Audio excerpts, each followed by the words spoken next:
Amateur Traveler is in its 20th year now, but can you imagine if I had people on the show who had never been to the destination, but had just read about it or seen a movie about it? That wouldn't make any sense at all, and you wouldn't listen. We all know how important it is to receive advice from people who know a destination to get the most authentic local experience. And a great option for experiencing this is Explore Worldwide and their authentic small group adventures, led by local tour leaders, perfect for solo travelers who want to meet like minded people with a desire for adventure. I'm often an independent traveler, but two of my last three trips were with small group tours because they organize everything and it's a lot easier. If you want to recreate the tour I did to Malta, they have a Malta and Gozo Discovery Tour. I'm intrigued by one of their tours called A Taste of Sicily. The company again is Explore Worldwide, and visit exploreworldwide.com to learn more. And thanks to Explore Worldwide for sponsoring this episode of Amateur Traveler. The nights are long, the days are short, and the weather is chilly to downright cold, depending on where you are. It's a good time to slip into a Quince iconic Mongolian cashmere sweaters, which start at only $50. You can treat yourself to everyday luxury at an affordable price with Quince. If you really want to dive into luxury, you can check out their leather handbags, washable silk shirts, and European linen sheet sets. Whatever you're looking for at Quince, all the prices are 50 to 80% less than similar brands, and they do that by partnering directly with top factories and cutting out the middleman. They only work with factories that use safe, ethical, and responsible manufacturing processes. And of course, they use premium fabrics and finishes for that luxury feel in every piece. But you've already heard me rave about my Quince travel pants. Treat yourself this winter without the luxury price tag. Go to quince.com/traveler for 365-day returns plus free shipping on your order. That's QUINCE.com/traveler to get free shipping and 365-day returns. Quince.com/traveler. And thanks to Quince for sponsoring this episode of Amateur Traveler. I got my bags packed, I'm on a roll. I'm heading out there and I'm ready to go. I'm looking real good in my passport photo. Oh no. 15 Amateur Traveler, episode 792. Today, the Amateur Traveler talks about pine forests and palm trees, carnival and a cable car, beaches, and a really big volcano as we go to the island of Tenerife in the Canaries. Welcome to the Amateur Traveler. I'm your host, Chris Christensen. Let's talk about Tenerife. I'd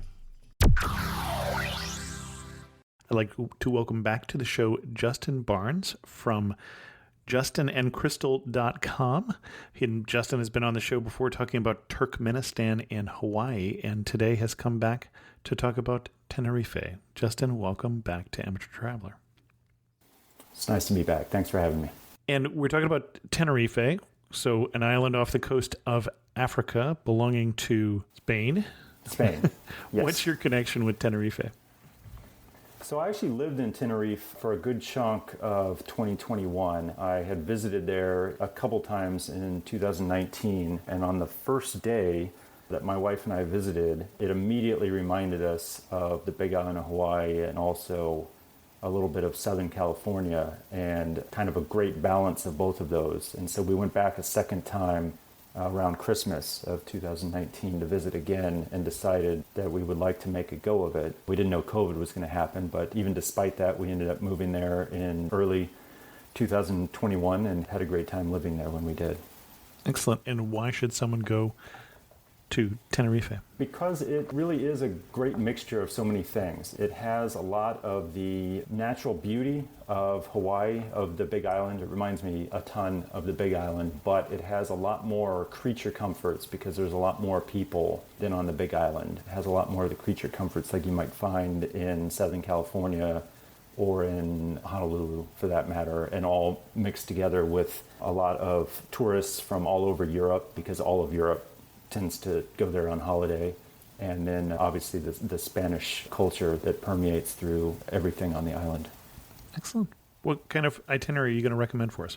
Because the island is relatively easy to traverse because of good infrastructure all around the island, everything is reachable in 2 hours or less. So I think rather than staying in multiple places, it probably makes sense to just find the city that you feel most comfortable with, stay there, and take various day trips. You can either rent a car, which usually is fairly inexpensive, or you can take the bus. We didn't own a car the entire time we lived there, and everywhere that I'm going to mention on the podcast today, we took a bus to on day trips. So it's a very easy island to get around on.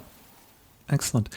And you say we could stay in one particular spot. Any particular home bases you're going to recommend for us?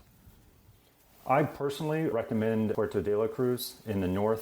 The island is kind of shaped like a ladle, with the front of the ladle being the west end of the island, the bottom of the ladle being the south end of the island. That's where the South Airport is. And then the northeast part of the island being kind of the handle of the ladle. And Puerto de la Cruz is kind of in the middle on the top. What I liked about Puerto is that unlike so many of the touristic areas in the south that reminded me of Waikiki or Las Vegas, with a lot of clubs, a lot of inexpensive bars, discos, that sort of thing, Puerto had a more relaxed vibe. You could still find whatever nightlife you were looking for, but you definitely felt like you were hanging out on a small town in Spain as opposed to a large party area.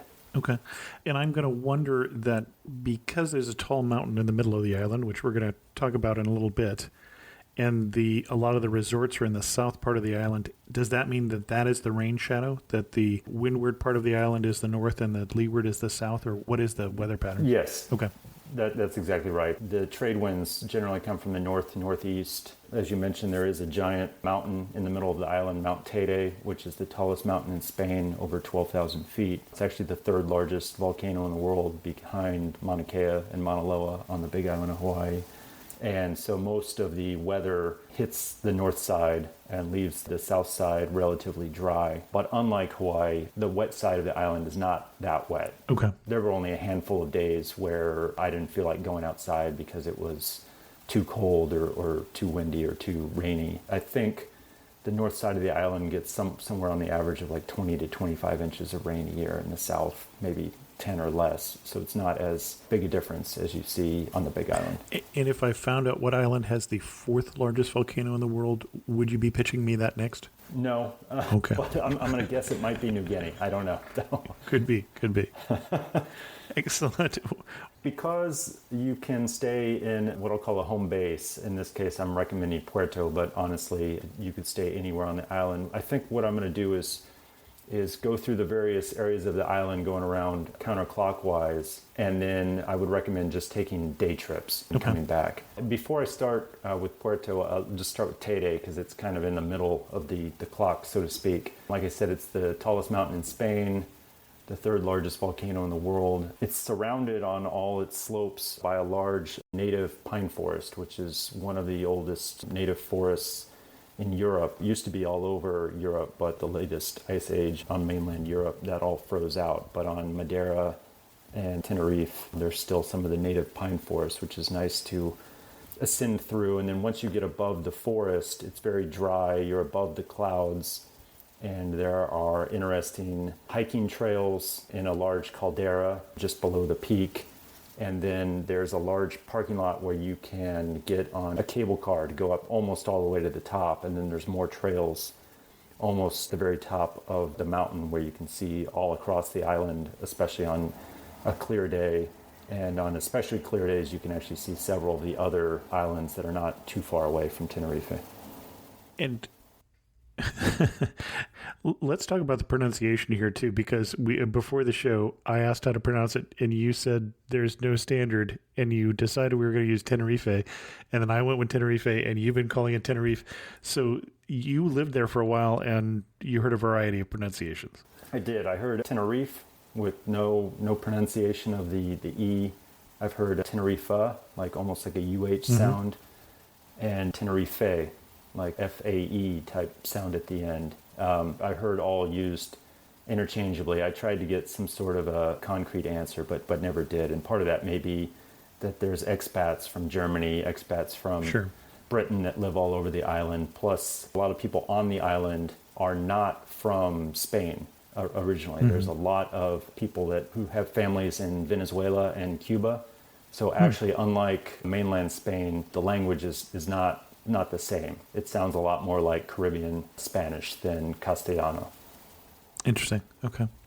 So getting back to the mountain, which is also a national park and a UNESCO World Heritage Site, you say you recommend that we go up there first, we get a great view, and are there any particular trails that you recommend while we're up there, or other things that we're going to do? There are a number of trails, I unfortunately can't remember the names, but they go through some large rock formations down in the caldera. This is near that parking lot that goes up to the cable car. Okay. But there are a bunch of interesting rock formations that are left from what must have been a cataclysmic eruption a long time ago, because there are big chunks of rock that are still there that are 50, 100 feet high with nothing next to them. And in and amongst the rocks is a native plant that vaguely resembles a silver sword like you might see on Maui. It's called the Tajanaste. It's an echium. It's related to the Pride of Madeira. That's kind of a common plant here in Southern California. But during the springtime, the Tajanastes bloom bright red, and they're quite incredible. Also on the flanks of the mountain, particularly the western flanks, during February, there are almond trees that bloom this gorgeous pink color. It sort of vaguely resembles like cherry blossom festival type thing from Japan. That's closer to Santiago del Tede on the western slopes of the island. But yeah, there's quite a bit to see, both in terms of geology and also plants going around the Tede area. Okay. Anything else we want to talk about with Tede, or should we move along the clock? I think probably move along. So I'm going to start, like I said, in Puerto de la Cruz, which is on the north shore, which is less crowded. And one of the reasons it's less crowded is that most of the beaches are along the south and the west part of the island. Okay. On the north shore, there's a lot more rocky beaches, and the slopes from the mountain down to the ocean are actually fairly steep, so it's kind of unusual to see a town right on the water, and Puerto de la Cruz is one of them. I'll say it's one of the flat areas on the north coastline. I use flat in quotes because it is definitely not flat, but it does go all the way to the coast, and there are a couple gorgeous beaches there, Playa Martianes and Playa Jardín, which are both black sand beaches. Right next to Playa Martianes is, I don't quite know how to describe it, it's called Lago Martianes, and it was designed by famous artist from the Canary Islands, Cesar Manrique. And this is an area with a bunch of swimming pools and bars and restaurants right next to the ocean, but in an area that I don't quite know how to describe it. It's kind of like a mixture of modern art and natural lava rock all mixed together with the water. It really blends in. I guess the way I would say it is, you can tell it's not natural, but it blends in with the nature about as well as any installation of 10 swimming pools is going to look like. So that's a really nice area. Right near Playa Martianes and Lago Martianes is Playa de San Telmo, which is a nice walking path right along the coast. You can see the waves breaking. There's people out playing music, eating at outdoor restaurants. So it's a very nice place. A little up the hill from Lago Martianes and Playa San Telmo is an area called La Paz, which is where we lived. And there is a famous botanic garden that's there. It was built in 1788. And it actually houses a bunch of plants from all over the world, because the original idea was that it was going to be an acclimatization garden to eventually bring plants back from, let's say, French Polynesia to Madrid. The thought process being, we'll plant these all in the Canary Islands, we'll get them acclimated to the cooler weather of Spain, and then bring them to mainland Spain. Well, they realized that didn't exactly work. You can only acclimatize plants so much. So as it stands, there are plants from all over the world, from all various Spanish explorers during the 1600s and 1700s, that are in this relatively small botanic garden in this relatively small town on the north shore of Tenerife. The plants there are frankly incredible because, like I said, they've been there for hundreds of years now in some cases. Well, and I was going to ask you, when you mentioned that one of your favorite beaches was Playa Jardín, if there was a garden nearby, is that the garden from which the beach gets its name? I don't know, to be Okay. honest, because Playa Jardín is on the west part of Puerto. It didn't look like it was near there. That's why I was wondering. Yeah. The Playa Jardín is actually closest to Loro Parque, which is described as sort of halfway between like a zoo and SeaWorld, in that they do have shows with dolphins and killer whales and whatnot, a lot of birds, but then they also have, I believe, white tigers and some gorillas. It's definitely something for the children and the adults to enjoy, and that is maybe a 2-minute walk from Playa Jardín. That's a very popular place. It had just opened, I believe it was last April when it reopened post-COVID. Also in the La Paz area, there's a lookout that looks down right over Playa Martianes and Lago Martianes. You're basically up on a cliff overlooking the center of town, and especially on a clear day, you can see all the way down the coastline to the west and the east. And if you look over your left shoulder, you can see Teide, and that's one of the best, if not the best, views on the island. There's also a couple nice parks with great views in the center of the city, Parque Tauro and Parque Sortilla, which have great views, nice fountains, jogging paths and walking paths through big grassy areas where you can have a picnic. People are jogging and doing their exercise. And then one of the last spots that I would recommend in Puerto is just west of Plaza de Charco, which is sort of the main square in town. There's a small neighborhood called La Rainilla, which has a bunch of street art all over several of the buildings. Art installations that are maybe 30 feet high, 40 feet high on the sides of buildings, with just interesting graffiti or whatever you'd like to call it. And then a ton of great restaurants on Calle Maquines and Calle del Lomo. You can't help but trip over a fantastic restaurant all around that area. So that's just a really nice area. And I should mention that all of Puerto is easily walkable. You can walk from one end of the city to the other probably in an hour and a half or something like that. Not that you would normally do that, but the point is I never needed a car ever. And like I said, you can take the bus. It's quite inexpensive, quite frequent. The taxis are also very inexpensive there. Uber is not a thing on Tenerife, but the taxis are very inexpensive, although knowing a little bit of Spanish probably helps your case if you're doing anything kind of odd or unusual that might need more of an explanation for the taxi driver. Okay. Ah, bon chien.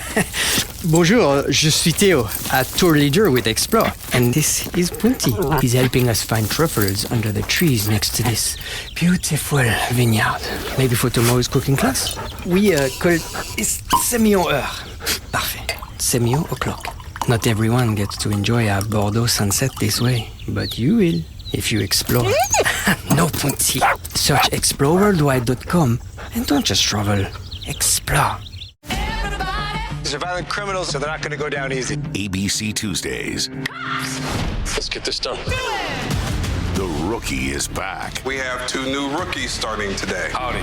Being a cop is stressful 24/7. Every year on the job is different. And Training Day We have a serial killer at large. never ends. We need an ambulance! The Rookie. All new Tuesdays on ABC and stream on Hulu. The next stop, I would say, is just uphill, so just to the south from Puerto de la Cruz, called La Orotava. There's a lot of historical buildings there dating back several centuries. It's a nice little compact area, lots to see. It's a workout to walk up there, so that might be something where it would be worthwhile to get a taxi or the bus up there. But there's a nice town hall. We were there one time around Christmas, and there was an installation of a whole room full of little miniature displays relating to Christmas that were, nothing was more than about 6 inches tall, and the amount of detail that they had used was incredible. So if you're there around Christmas time, I would definitely recommend that.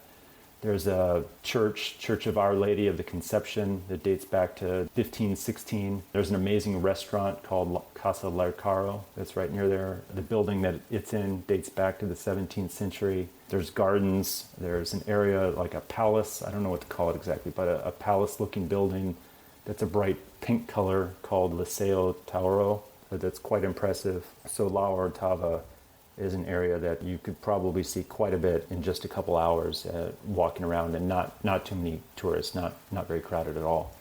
And now heading west, the next place I would recommend is called Icod. There's three main things to see in Icod. One is the Drago Millenario, which is the largest dragon tree on the island, maybe one of the largest dragon trees in the world. They call it Drago Millenario because it's supposedly 1,000 years old, but it is notoriously difficult trying to age a dragon tree because they don't have rings. So they kind of just guess from the amount of times that the branches have forked. A dragon tree, it kind of looks like if you took cauliflower or broccoli and made it about 100 times bigger. Yeah. You may have seen these if you ever visited LA or San Diego. They're not uncommon to see in Southern California, but they're all over the Canary Islands and particularly Tenerife. And the largest one is in Icod, and it's in a little park area. There's a native plant garden that's right there, and also right next door is a butterfly garden that's quite nice with a lot of different kinds of butterflies. It's not too large, but definitely something that people of all ages would really enjoy. They had some bright turquoise butterflies that I hadn't seen before. It's probably a 45-minute trip inside the butterfly garden, maybe 15 or 20 minutes to check out the dragon tree from the various vantage points. And then the other thing that I would recommend in Icod is called Cueva del Viento, which is a extremely long, extremely large lava tube with tours that are run by some German expats, where they take you down in the lava tube, walk you through, kind of explain what was going on with the various lava flows, and explain to you what certain things on the roof or the sides or the ground mean in terms of the temperature of the lava or what was going on with the eruption. It was extremely well explained from a scientific standpoint. Plus, I mean, even if you didn't get the science, it was pretty cool just to see. And Cueva del Diente, the Cave of the Tooth. Cueva del Viento, Cave of the Wind. Cave of the Wind. Oh, okay. Viento. Yeah. Okay. Yeah. Sorry, my Spanish. I've worked on it. It's not quite up to snuff, but poco a poco, I'll get there. But this cave is so large, if you have any concerns about claustrophobia, I wouldn't worry too much. It was well over 10 or 15 feet high and maybe 20, 25 feet wide. So you never felt cramped down in there. At the very end of the tour, they actually show you one area where it caved in, and it caved in to a lava tube that was below the lava tube that you've been walking in. So it's one of the few documented areas on the planet where there was two lava tubes above and below one another. So that was kind of interesting. Well, and we've talked about lava tubes probably with you before when we were talking about the Big Island. But basically, for those who are not aware, when you have a stratovolcano like the one in the center of Tenerife, then when lava flows down, obviously the top of the lava cools faster than the bottom of the lava because it's exposed to air. And what will happen quite often is it will crust over and the lava will continue to flow into this tube, and eventually the lava will flow out and leave a cave behind. Yep, exactly. So not a cave like your cave with stalactites and stalagmites, but interesting long linear caves that tend to go downhill, oddly enough. Yes. Actually, that probably leads in well to the next location, which is Garachico, which is to the west of Icod, still on the North Shore. It is a relatively small town, and the reason it's relatively small is it was heavily damaged by a lava flow from an eruption in 1706. It was the main port city on the island, and it had a very nice bay, but a lot of it was destroyed in a flow that sounded fairly cataclysmic from the descriptions I heard. It sounded like that was a particularly steep area of the island, and the lava was coming down like a waterfall into the town. But the part that remains is extremely picturesque. You can walk around the whole town in well under half a day. There are the El Caleton natural pools right along the coast there. There's a nice bay on the west end of the city, with most of the city to the east, and you can kind of walk along the road there and get good views in every direction. There's a convent, there's an old church, there's an old fortress that's right along the coastline there. It's just one of the more picturesque spots on the island. So if you're in that area, I would definitely recommend stopping for a bit in Garachico, even if it's just to grab lunch. The next spot is now kind of moving from what I'll call the north to the northwest. And this is the area around Buena Vista del Norte and Punta del Teno. Punta del Teno is the very northwest part of the island. There's a lighthouse out there. You can take a bus from Buena Vista del Norte to Punta del Teno. It's a very short but very picturesque bus ride. And out at the lighthouse, there's good views out to La Gomera, which is one of the other Canary Islands. You can walk around a little bit, and then the bus comes back every hour, so you can just take the bus back into Buena Vista del Norte. If you head south from Buena Vista del Norte, you get into an area that's more off the beaten path, very green, very picturesque, but a little harder to get to. And it's the area that I'll call Teno Alto. And then a little further south than Teno Alto is Masca, which is famous in that it is perhaps arguably the most beautiful spot on the island. It's in this valley with jagged green peaks all around, and then a valley that goes all the way down to the ocean. There used to be, and there now is again, a hike that starts in the town of Masca and heads down towards the coast. It used to be that you would walk all the way to the water. There would be a boat that would pick you up and then drop you off in the tourist area just a little bit to the south. I believe at the moment you have to walk back up to Masca, so it's a little different. But even if you don't go on that hike, I would definitely recommend going to Masca, seeing the views, because they really are unlike a lot of the other views on the island. Like I said, just south of Masca, you get back into what I'll call civilization, and this is actually where a lot of the main touristic areas are. First, there's Santiago del Teide, which is where the highway starts/ends. I don't know if I mentioned this earlier, but the highway goes around about 75% of the island, starting in Santiago del Teide in the west, circling all the way around to the south, and up to the east to Santa Cruz, and then becomes the North Highway right around there, which then goes past the North Airport, past Puerto de la Cruz to Icod, and then around Icod, between Icod and Santiago del Teide is smaller roads. They're still drivable, they're still fine, they're just not high-speed freeways. So if you're looking on the map, just bear in mind that in the northwest part of the island, you're not going to be driving 60 miles an hour. I'm not going to void my rental car agreement or something like that. No, not at all. Okay. Although I would recommend, because that road in Masca there's a lot of people who want to see it, and it's not the biggest road. So unless you are on a very fixed or tight schedule, that might be an area it would be worthwhile to take the bus, because there are buses that drive that road. It does go between Buena Vista del Norte and Santiago del Teide, all through there. And we took that a couple times. And if I'm going to drive it, I'm going to be on hairpin turns, it looks like. Yeah, you're going to be driving quite slowly. The road is in great shape. It's just, it's not very thick. It's not very wide. Okay. And you're going to be looking out at all the amazing views, so you're more prone to be distracted. So yeah, Sure. maybe take a bus.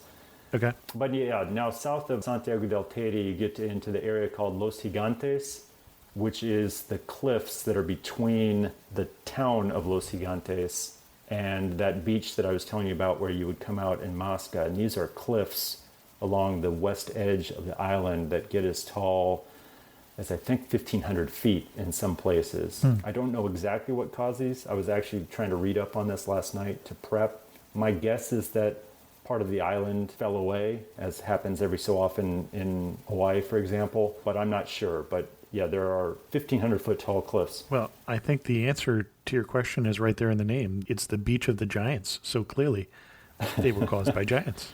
Yeah, could be. The south of Los Gigantes, and by the way, you can get to Los Gigantes from the tourist areas to the south, which include Costa Adeje, Las Americas, Los Cristianos, and Gulf del Sur. Those are kind of the four of the tourist areas that are between where the highway starts in Santiago del Teide and where the South Airport is. The South Airport is the busier of the airports. It has more of the international flights, whereas the North Airport has more domestic flights to Madrid, Barcelona, and other places in mainland Spain. And you say international flights, including a new one. Oh, right. Yes. Starting in June, there is slated to be a direct flight from Newark to Tenerife South on United. So that could be very interesting, particularly because I'm sure they didn't plan this at the time, but now it may be at the same time as Carnival, since they moved Carnival to June. So if you're interested in going to Carnival and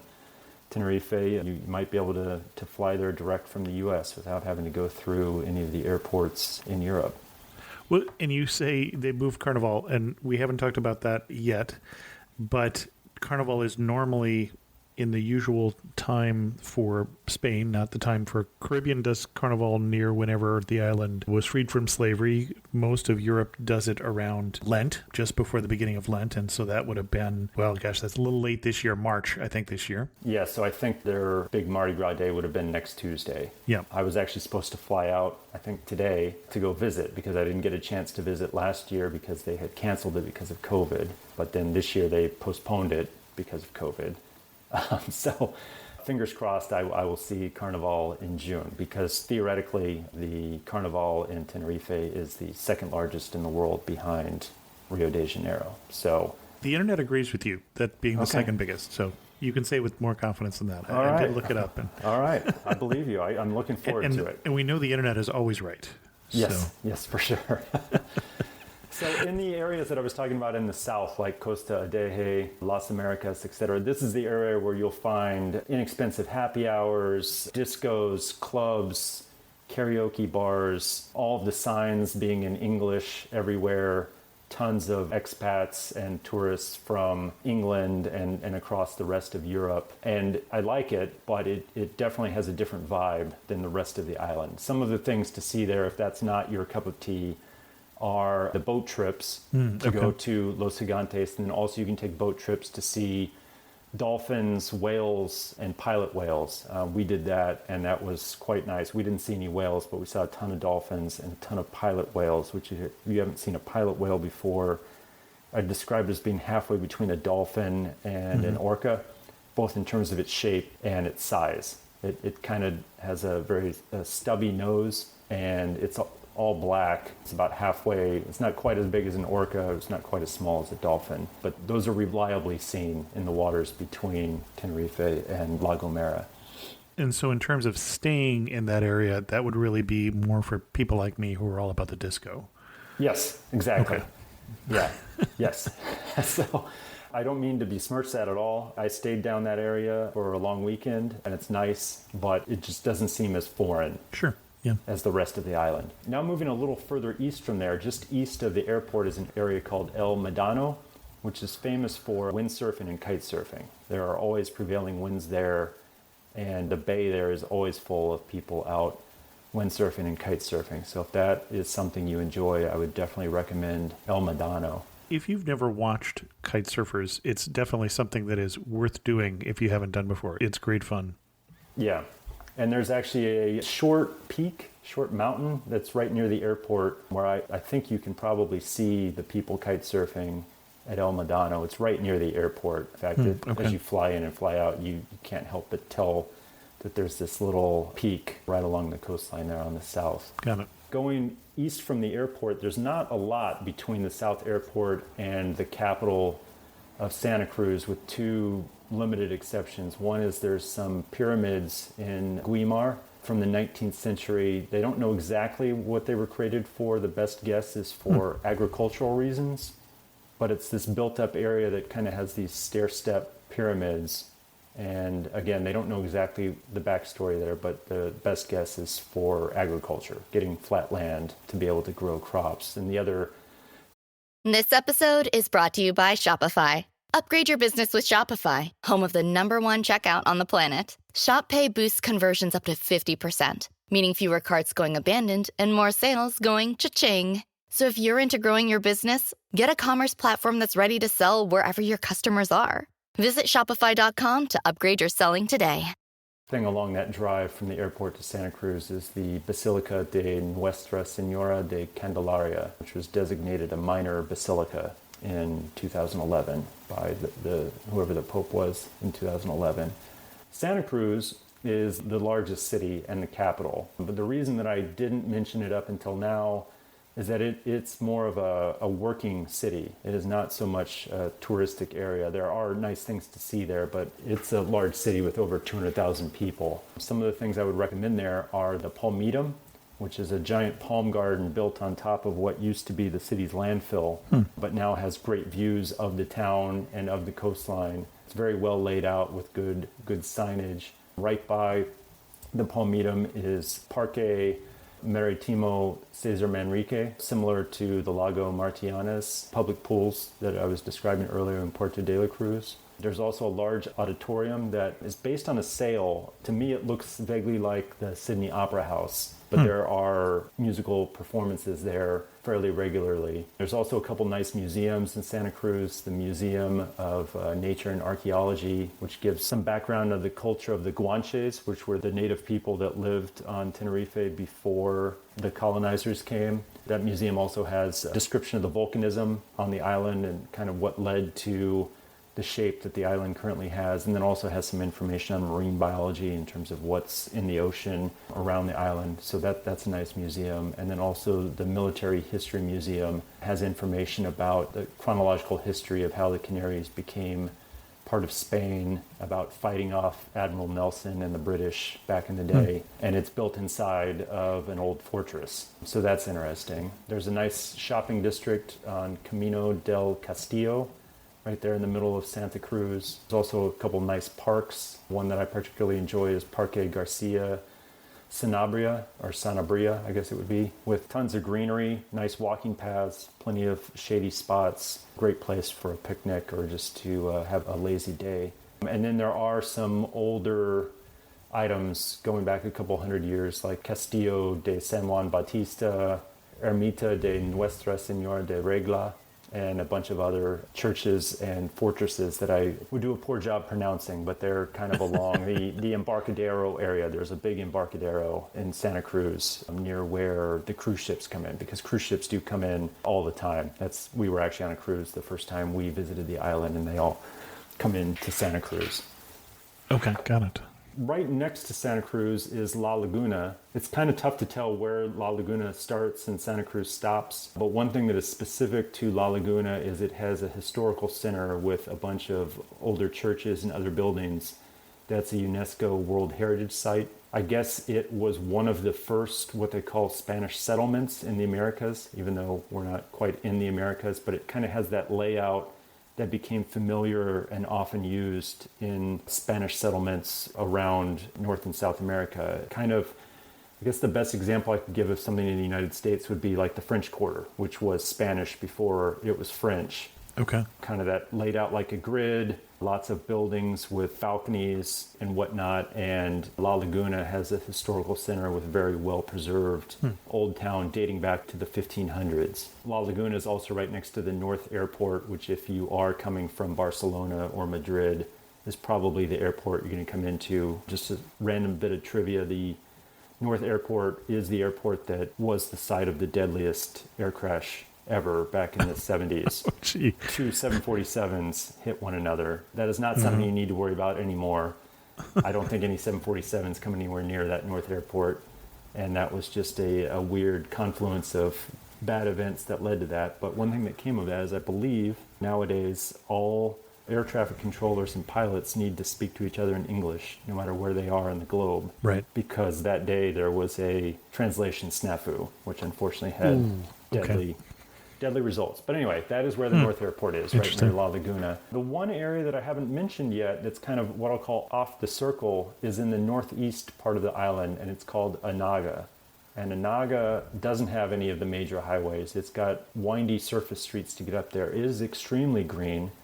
It is extremely gorgeous. Very rugged. Valleys, mountains, cliffs, excellent hiking, great viewpoints from different parts of the island, and it's more or less been left alone as the rest of the island has been built up with cities and touristic places. Anaga is a place where you kind of go to get off the grid. I would say there's kind of three main areas that I think of, or four main areas that I think of in Anaga. The first one, moving from west to east, is the area of Baja Mar and Punta del Hidalgo. This is kind of just north of La Laguna, kind of at the western edge of where the Anaga Mountains start.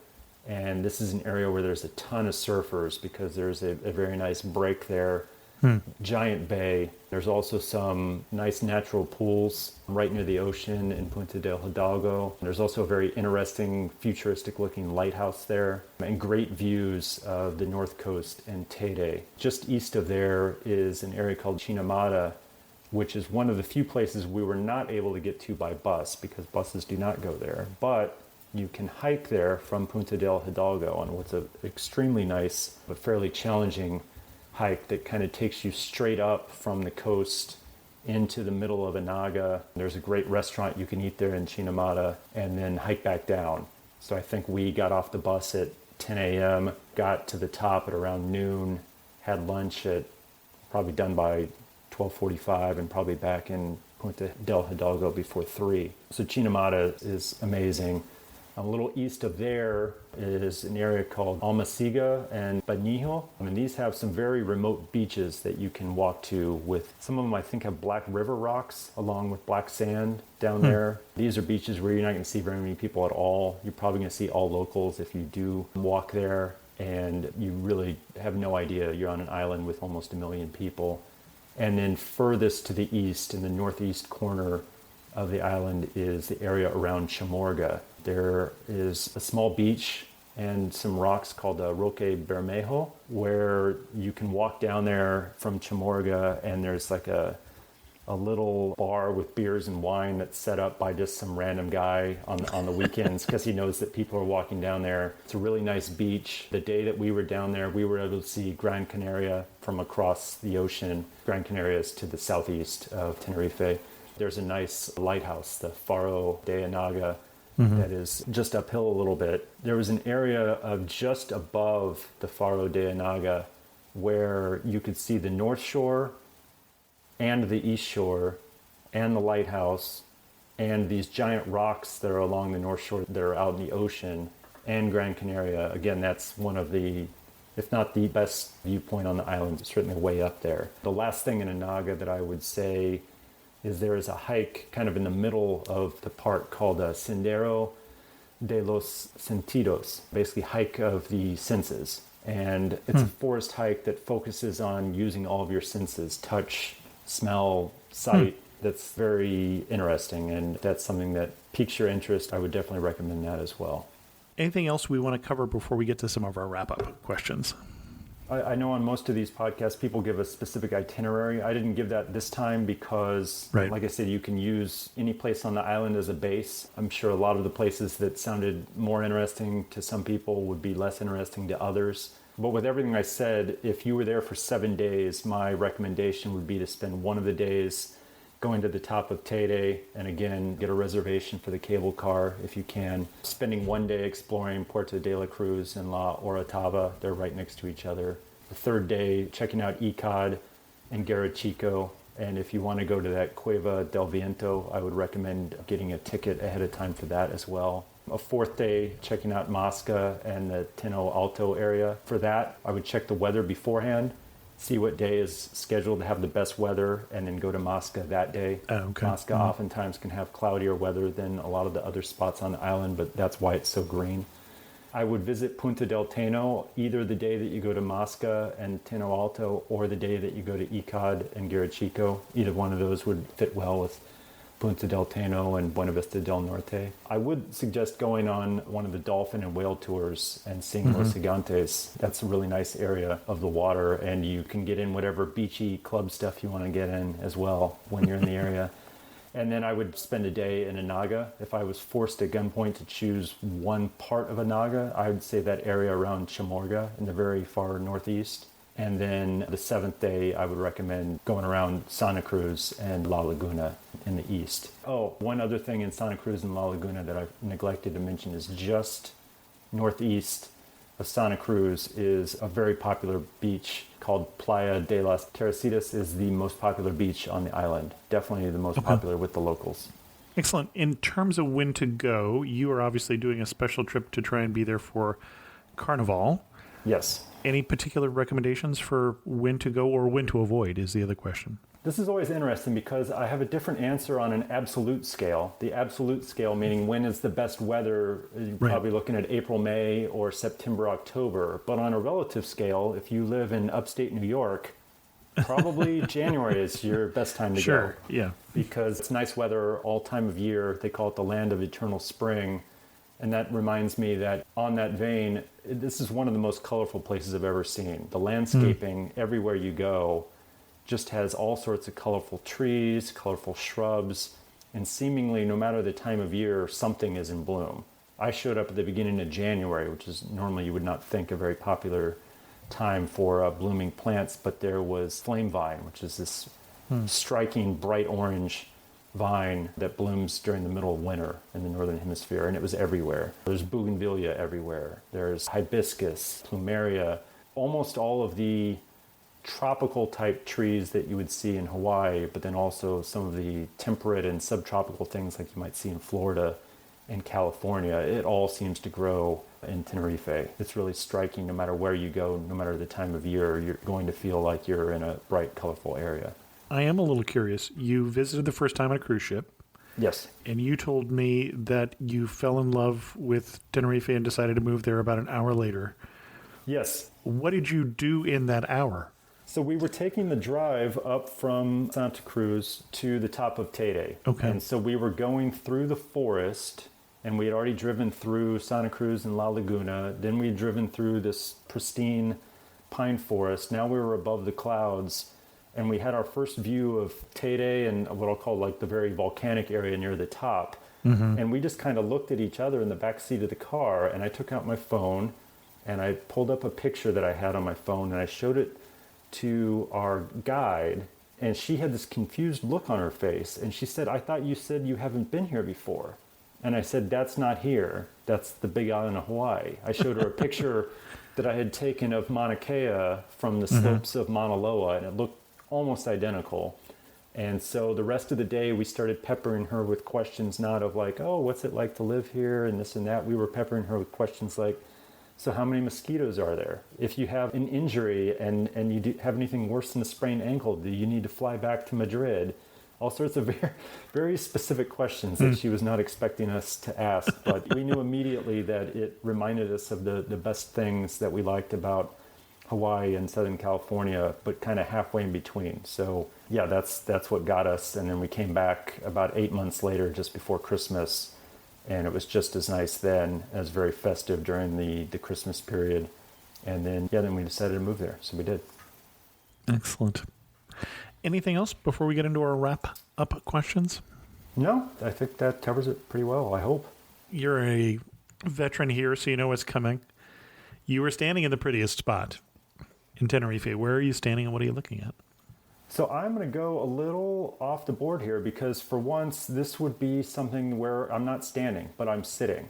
Okay. And the prettiest view that I have seen on the island is actually sitting in the front seat of a taxi coming from La Laguna and North Airport area coming towards Puerto de la Cruz. You round a corner in the city of El Sausal, and all of a sudden before you have a mountain that during the winter has snow all over it. It's 12,000 feet high. Below that is a deep green forest and valley leading down to the coast, and you can see the mountains, the forest, the coastline, and the towns on the coastline all right before you, and the enormity of it is quite striking.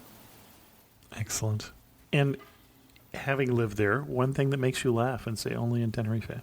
Walking through a neighborhood with million-dollar views of the mountain, of the beach, of everything, and having your view interrupted because there is a group of 100 goats that are being led down the street from their last job to their next job. You really realize that, yes, you are in a populated area, but the line between the populated areas and the rural areas, they're not quite as strident as in the U.S. You can go from rural to million-dollar views back to rural just like that. Excellent. And if you had to summarize Tenerife in just 3 words, what 3 words would you use? Colorful, photogenic, Okay. perfect. Excellent. Excellent. Our guest again has been Justin Barnes. And Justin, if we sent people over to justinandcrystal.com, are they going to be able to read more about Tenerife? Yes, I have my time from the cruise in 2019 that will have sort of like just the very highlights, but then there's a long post I have from 2021 when I lived there. It also has some of the lead up to what's going into moving there, which probably may or may not be of interest, but starting in January of 2021, all of the posts on that entry all relate to things that you can see and do there on the island. Excellent. Justin, thanks so much for coming back on Amateur Traveler and sharing with us your love for Tenerife. Yep, thanks for having me. Thanks again to the patrons of the show who help support Amateur Traveler financially for as little as $5 a month. They get an ad-free version, a monthly Zoom call, and they get it a little early, as well as first dibs at Amateur Traveler trips. And special thanks goes out to Dan Ponce, who is the latest patron of the show.